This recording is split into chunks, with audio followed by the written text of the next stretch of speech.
Poucas figuras do folclore brasileiro passaram por uma transformação tão radical quanto o Saci. Hoje, ele é lembrado como um personagem travesso, quase infantil. Mas essa versão é recente e cuidadosamente suavizada. Antes dos livros escolares, dos desenhos animados e das adaptações educativas, o Saci ocupava um lugar muito mais sombrio no imaginário popular. Ele não era um símbolo de brincadeira, mas de medo, respeito e advertência silenciosa. Nas zonas rurais, especialmente em regiões afastadas, o Saci não era descrito como alguém que apenas pregava peças. Ele surgia como uma presença associada ao descontrole da natureza, aos perigos do mato fechado e aos limites que não deveriam ser ultrapassados. Não era uma criatura para ser provocada, mas evitada. O simples fato de ouvir seu nome à noite já era suficiente para mudar rotas e encerrar conversas. Os relatos mais antigos descrevem o Saci como uma entidade que se manifestava de forma imprevisível. Ele não aparecia para divertir, mas para interferir. Pessoas diziam perder o rumo em trilhas conhecidas, animais ficavam ariscos sem explicação e ferramentas desapareciam para nunca mais serem encontradas. Não havia risos nesses relatos, apenas a sensação incômoda de que algo invisível estava observando cada movimento. Diferente da imagem infantilizada, o Saci antigo não precisava se mostrar por completo. Sua presença era percebida pelos efeitos deixados para trás. Um redemoinho repentino, um som estranho no meio da mata, o silêncio absoluto dos pássaros. Esses sinais eram suficientes para que trabalhadores rurais interrompessem o que estavam fazendo e se afastassem sem olhar para trás. Em muitas histórias, o Saci era tratado como um guardião hostil dos caminhos naturais. Ele punia quem desrespeitava o ambiente, quem zombava das forças invisíveis ou quem entrava em territórios considerados proibidos. Não havia negociação. Quem cruzava certos limites precisava lidar com consequências que iam além de simples sustos, envolvendo doenças repentinas, azar contínuo ou perdas difíceis de explicar. É curioso perceber como essas versões raramente aparecem nos registros mais populares. Elas sobreviveram principalmente na tradição oral, passadas em tom baixo, quase sempre acompanhadas de um aviso para não repetir a história em qualquer lugar. E talvez seja justamente esse silêncio que tenha permitido que o Saci fosse, com o tempo, transformado em algo mais aceitável, mais leve e muito menos fiel à sua origem. Há também versões em que o Saci não é apenas um ser isolado, mas parte de algo maior. Em comunidades antigas, acreditava-se que ele fazia parte de uma categoria de entidades ligadas diretamente ao desequilíbrio entre o humano e o natural. Quando alguém caçava além do necessário, desrespeitava ciclos da terra ou ria do desconhecido, o Saci surgia como resposta, não como brincadeira, mas como correção. Nessas histórias, o gorro vermelho não tinha um significado infantil. Ele era visto como um objeto de poder, algo que concentrava a força da entidade. Tomar esse gorro não era um prêmio, mas um erro grave. Quem tentava capturá-lo acabava atraindo algo pior do que simples travessuras. Relatos falam de pessoas que adoeceram, perderam colheitas inteiras ou passaram a ouvir sons estranhos à noite após esse tipo de tentativa. O Saci também não era descrito como um ser solitário por acaso. Ele aparecia sempre em locais de transição, encruzilhadas de trilhas, bordas de matas densas, áreas onde o conhecido termina e o desconhecido começa.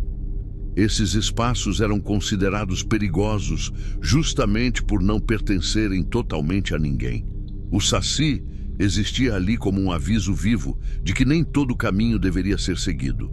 Há versões ainda mais inquietantes que associam o Saci a antigos espíritos castigados, ligados a promessas quebradas ou mortes violentas. Nessas narrativas, ele não nasce assim, mas se torna.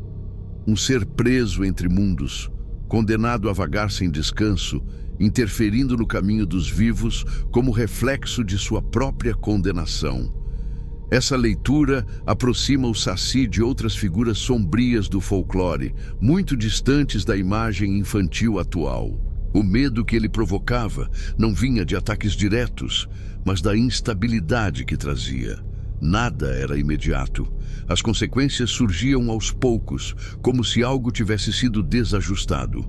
Animais que não obedeciam mais, ferramentas que falhavam sempre no momento errado, pessoas que passavam a ter sonhos recorrentes, com risadas distantes e redemoinhos no escuro. Com o tempo, essas histórias foram sendo suavizadas. O perigo virou traquinagem, o aviso virou brincadeira. Mas, em regiões mais isoladas, ainda há quem diga que o Saci verdadeiro nunca desapareceu. Ele apenas deixou de ser reconhecido. E talvez seja exatamente isso que o torne ainda mais perigoso. Antigamente havia regras claras sobre como lidar com o Saci. Não eram ensinamentos para capturá-lo ou enfrentá-lo, mas orientações para evitar sua atenção. Não assobiar à noite, não rir do vento, não desafiar o que não se vê. Essas regras não surgiam do nada. Eram respostas a experiências acumuladas, transmitidas como avisos disfarçados de superstição. O Saci era visto como um teste de limites. Quem o encontrava precisava demonstrar respeito, mesmo sem entender o que estava diante de si. Olhar demais, tentar provocar ou zombar era interpretado como afronta. E a afronta não gerava um ataque direto, mas uma sequência de pequenos infortúnios que se acumulavam até se tornarem insuportáveis. Era assim que o castigo se manifestava. Há relatos em que o Saci aparece apenas como uma sombra rápida, um riso curto ou um redemoinho fora de época. Ele raramente se mostra por completo. Isso reforçava a ideia de que sua função não era ser visto, mas percebido. O medo vinha da dúvida, da sensação de que algo esteve ali por segundos, tempo suficiente para deixar a certeza de que não se estava sozinho. Com a chegada da urbanização e da educação formal, essas histórias passaram a ser tratadas como folclore infantil. O Saci foi transformado em mascote, personagem de livros e símbolo cultural inofensivo. Mas esse processo apagou camadas inteiras de significado. O que antes era um alerta sobre desequilíbrio virou entretenimento. O que antes causava silêncio virou riso. Mesmo assim, ainda hoje existem relatos que não se encaixam nessa versão domesticada. Pessoas que ouviram passos circulando acampamentos, ferramentas que desapareceram e reapareceram dias depois em lugares impossíveis, animais que se recusaram a entrar em determinadas áreas da mata. Situações pequenas demais para virar notícia, mas recorrentes demais para serem ignoradas. Talvez o Saci nunca tenha sido apenas uma criatura. Talvez ele seja a representação de algo que se perde quando a relação com a natureza se rompe. Um lembrete de que há forças que não reagem à lógica humana, mas ao comportamento. E quando esse comportamento ultrapassa certos limites, algo responde. Em versões mais antigas, o Saci não escolhia vítimas ao acaso. Ele surgia onde havia excesso. Excesso de arrogância, de exploração, de desrespeito. Caçadores que zombavam da mata, viajantes que profanavam trilhas antigas, fazendeiros que avançavam além do que a terra suportava. O Saci era a resposta invisível a esses abusos, não como punição imediata, mas como correção prolongada. Esse aspecto torna a figura ainda mais inquietante. Ele não age por maldade pura, nem por diversão. Age como consequência. E isso muda completamente a forma como a lenda deve ser lida. O medo não vem da criatura, mas da possibilidade de merecê-la. O Saci aparece quando algo já foi feito errado, quando o limite já foi ultrapassado. Há relatos em que, após um encontro com o Saci, a pessoa passa a evitar certos lugares sem saber explicar o motivo. Caminhos antes comuns se tornam insuportáveis. A mata parece mais fechada, o silêncio mais pesado. É como se o território tivesse marcado aquele indivíduo, não com violência, mas com exclusão, como se dissesse: este não é mais um lugar para você. Alguns estudiosos do folclore acreditam que a transformação do Saci em personagem infantil foi uma tentativa inconsciente de neutralizar o medo. Ao rir da lenda, ela perde força. Ao transformá-la em brincadeira, o aviso deixa de incomodar. Mas isso não significa que o significado original tenha desaparecido. Apenas foi empurrado para camadas mais profundas da memória cultural. Talvez o Saci nunca tenha sido feito para assustar crianças, mas para inquietar adultos, para lembrar que há consequências que não se manifestam de forma direta, mas acumulativa. Pequenas falhas, pequenas quebras de respeito, pequenos excessos que, somados, chamam algo que não precisa ser visto para agir. No encerramento das versões mais antigas, não há vitória, captura ou solução definitiva. O Saci não é derrotado, nem desaparece. Ele apenas se afasta, e isso é talvez o ponto mais desconfortável da lenda.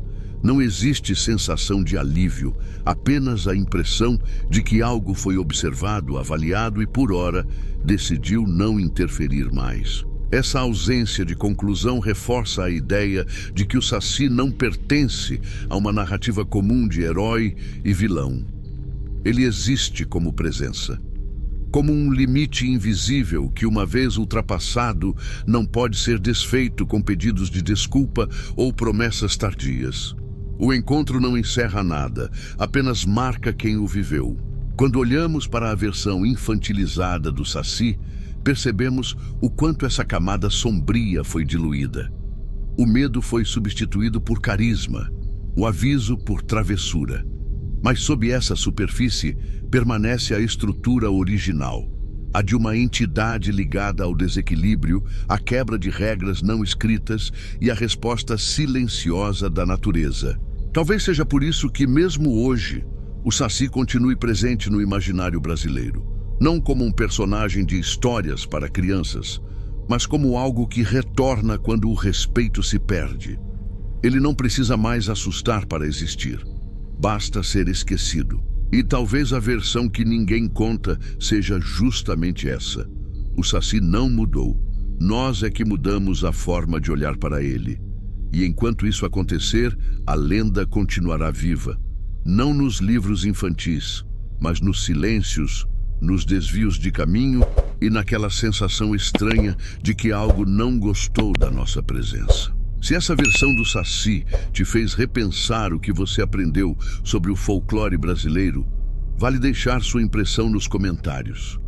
Algumas histórias sobrevivem justamente porque alguém decide ouvi-las com atenção.